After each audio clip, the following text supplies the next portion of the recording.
This is Aram Jabari, PR manager at Atlas, and we'd like to give you a sneak peek at the combat system in Game of Thrones, our upcoming RPG based on the critically acclaimed HBO television series and internationally best-selling book series A Song of Ice and Fire by George R.R. Martin.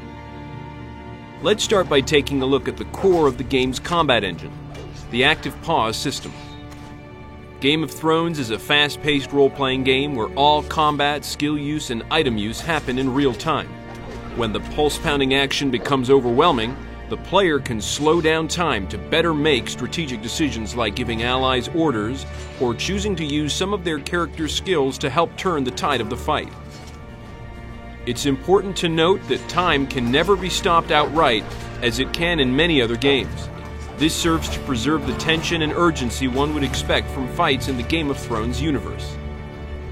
As we mentioned, both of the main player characters, Mors Westford and Alliser Sarwyck, have unique individual classes with inherent distinct skills. Mors, a hardened warrior of the Night's Watch, can fight as a landed knight, a brutish hedge knight, or as a fierce Magnar. Alliser, a red priest, can fight as an archer, a sellsword, or as a water dancer. These different classes will determine the weapons and armor that Mors and Alliser can use. A hedge knight may use cumbersome two-handed weapons and sweeping attacks, while a landed knight will fight best with his sword and shield combination. Both of these characters will also play differently. For example, Alliser is not quite as stout in battle as Mors is.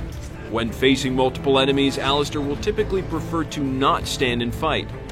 To this point, Alliser will have many more options that involve engaging enemies at range, while Mors will usually need to take the fight right to the enemy. Perhaps you want to play as a water-dancing archer, or an effective heavy-armored Magnar? The game's multi-class customization options make these character builds possible. You also have the ability to eschew the multi-class path in favor of becoming a specialist in one class and gaining the upper-tier skills for that particular class. This is just a fraction of the strategic aspects that you'll be able to explore in Game of Thrones.